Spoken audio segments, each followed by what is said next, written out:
பழுப்பு நிறுவனத்தில் அதாவது public sector government of India executive டைரக்டரா வந்து நான் ரிட்டையர் ஆனேன். 38 வருஷம் ஒரு பெரிய போஸ்ட், அதாவது முதல் பெண் இயக்குனர் அப்படிங்கிற போஸ்ட் வந்து நான் ரிட்டையர் ஆகிருக்கிறேன். ஒரு நண்பர் வந்து சொல்றாரு, சென்னை ஐஐடியில வந்துட்டு அவர் வந்து ஸ்டூடெண்ட்ல இருந்தாரு. என்னோட பையன் 2010 சென்னை ஐஐடியில நுழையும் போது ஆல் இந்தியால 12வது ரேங்க் என் பையன். அதாவது ஆல் இந்தியால சென்ட்ரல் கோட்டால 12வது ரேங்க். அப்ப நீங்க என்ன சொன்னீங்க, அதாவது நீங்க யாராவது அந்த மாதிரி ஐஐடிக்கு ப்ரிப்பேர் பண்ணதா இருந்தாங்க, என்னோட போன் நம்பர் தரேன். என் பையனை நான் எப்படி எங்க கொண்டு போனேன், அதாவது சாதாரண ஒரு மானாமரியில பிறந்து நிலவூர்ல பிறந்து என் பையனை ஐஐடி கொண்டு போய் இப்போ கூகுள்ல வந்து சான் பிரான்சிஸ்கோல பெரிய நிறுவனத்துல பெரிய பதவியில இருக்கான். ஸோ உங்களுக்கு வந்து அந்த மாதிரி ஒரு கைடன்ஸ் உங்க பசங்களுக்கு கொடுத்தது அப்படின்னாக்கா என்னோட போன் நம்பர் கொடுக்குறேன். ரெண்டாவது, குழந்தைகளை வந்து நம்ம வந்து விளையாட்டுத்துறையில வந்துட்டு அரசாங்கத்தில் வந்து சில சீட்டெல்லாம் இருக்கு. விளையாட்டுத்துறையில அதாவது ஸ்டேட் லெவல்ல நேஷனல் லெவலில் குழந்தைகளை அச்சீவ் பண்ணாங்க. உங்க குழந்தைங்களுக்கு வந்துட்டு மெடிக்கல்ல வந்து 3 சீட் கொடுக்குறாங்க, இன்ஜினியரிங்ல சீட் கொடுக்குறாங்க. அந்த வாய்ப்புகளை நீங்க வந்து பயன்படுத்தணும். எனக்கு வந்து இதுல ரொம்ப ஆச்சரியப்படுத்துற விஷயம் என்னன்னா, 38 வருஷம் நெய்வேலி அந்த தனி உலகம் அங்க இருந்துட்டு நான் ரிட்டையர் ஆகிறதுக்கு செட்டில் ஆகிறதுக்கு எந்த ஒரு ஊருன்னு எனக்கு தெரியாது. ஏன்னா படிச்சது கோயம்புத்தூர், வேலை பார்த்து பூரா சென்னை கோயம்புத்தூர் வந்து நான் ஒரு இடம் தேடும்போது சிஸ்டர் என்ன சொல்றான்னு கேளுங்க, கொஞ்சம் அமைதியா. அப்ப அந்த கோயம்புத்தூரை நான் தேடும்போது கோயம்புத்தூர் பாஷ் ஏரியா அப்படிங்கிறது வந்து ஜிவி ரெசிடென்சி. அங்க இடம் பார்த்து நான் வெளியில வரேன், ஒரு ஆட்டோ ஸ்டாண்ட், தேவேந்திர வேளாளர் ஆட்டோ ஸ்டாண்ட். அதாவது எனக்கு வந்து நம்மளோட சமுதாயத்தை வெளியில சொல்றதுக்கே ஒரு தயங்குற இடத்துல ஒரு ஆட்டோ ஸ்டாண்ட், நான் தேவேந்திரன் அப்படின்னு ஒரு தேவேந்திரோட ஆட்டோ ஸ்டாண்ட் வச்சிருந்தாங்க. எனக்கு பயங்கர வருது அப்படிதான் இருந்தது. எனக்கு உடனே அந்த இடத்துல ஒரு வீடு வாங்கணும், ஏன்னா நம்ம மக்களுக்கு அந்த இடத்துல ஒரு வீடு வாங்கணும் எனக்கு அவ்வளோ ஒரு ஆசையா இருந்தது. அதாவது இங்க மதுரை பக்கம் வந்து கிடைச்சிருந்த பக்கம் தான் வீடு தேடணும். ஏன்னா ஒரு மாணவர்களா மதுரையில செட் ஆகாத மதுரையில கிடைச்சிருந்த தேவேந்திர வேளாளர் சமுதாய கூடம் கல்யாண மண்டபம் இருந்துச்சு. எனக்கு அதாவது 38 வருஷம் இந்த சமுதாயத்துக்காக நான் எதுவுமே செய்யாம என்ன மட்டும்தான் நான் முன்னேற்று போயிருக்கேன். இந்த சமுதாயத்துக்காக நான் எதுவுமே செய்யல. அப்போ அதெல்லாம் செய்யும்போது ஐயா சொன்னார், ஒரு ஐயா வந்து இந்த கல்யாண மண்டபம் கட்டுறது நான் தான் கட்டினேன் சொன்னாங்க. நான் வந்து முன்னேற்றம் தான் சேர்த்து அப்படின்னாரு. அதாவது இப்ப எனக்கு வந்துட்டு ஏன் இப்ப இந்த மீட்டிங் வந்துட்டேன்னா, இப்ப நான் செட் ஆகிறது 3ஆவது செட் ஆயிருக்கேன். ஏன்னா என் ஹஸ்பண்ட் வந்துட்டு 3ஆவது, நான் 3ஆவது வந்து நான் செட் ஆயிருக்கேன். அங்கிருந்து வந்திருக்கேன்.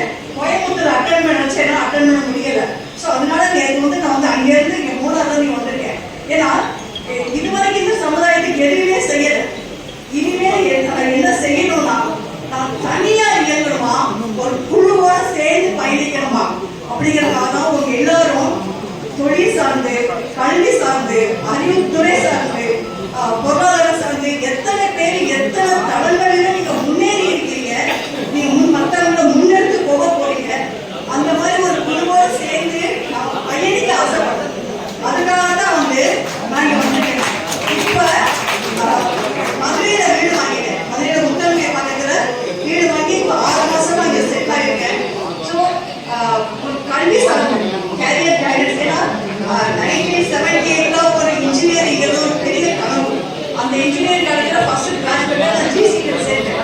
ஸோ அவங்க பசங்களுக்கு கேரியர் கைடன்ஸ் கொடுக்கறதா இருக்கட்டும், அவங்களுக்கு கல்வி சார்ந்து அவங்களுக்கு ஏதாவது உதவி செய்யறதா இருக்கட்டும், இல்லை ஒரு குழுவோடு சேர்ந்து பயணிக்கவும் நான் ரெடியா இருக்கேன். அதுக்காக அவங்க எல்லாரையும் சேர்ந்து நான் வந்திருக்கேன். நான் ஏன்னா கல்வி மட்டும்தான் தன்னிறைவு கொடுக்கும், கல்வி மட்டும்தான் கருத்து சுதந்திரம் கொடுக்கும், கல்வி மட்டும்தான் ஒரு சிந்தனை சுதந்திரம் கொடுக்கும். ஏன்னா நான் வந்ததே ஒரு நிலவரத்துல சாதாரண கிராமம். அந்த கிராமத்துல படிச்ச ஃபர்ஸ்ட் கிராஜுவேட், அந்த ஊரே first graduate, first engineering graduate. So என் பையன் ஐஐடி போகுது நான் சொன்னேன். ஒரு சாதாரண மிளகுல கலந்து வந்தனா, ஒரு இன்ஜினியரிங் முடிச்சு ஒரு பப்ளிக் செக்டர் வந்திருக்கேன்னா, நீ எந்த அளவுக்கு நீ கூட யோசிச்சுக்கோ. அப்படிதான் என் பையன் சொல்றேன். என் பையன் நீ ஐஐடி போட சொல்லவே இல்லை. ஒரு கிராமத்துல நான் இங்க வந்துட்டேன்னா ஓ ஹைட் என்ன, நீ எல்லாம் போற நீ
பேசணும்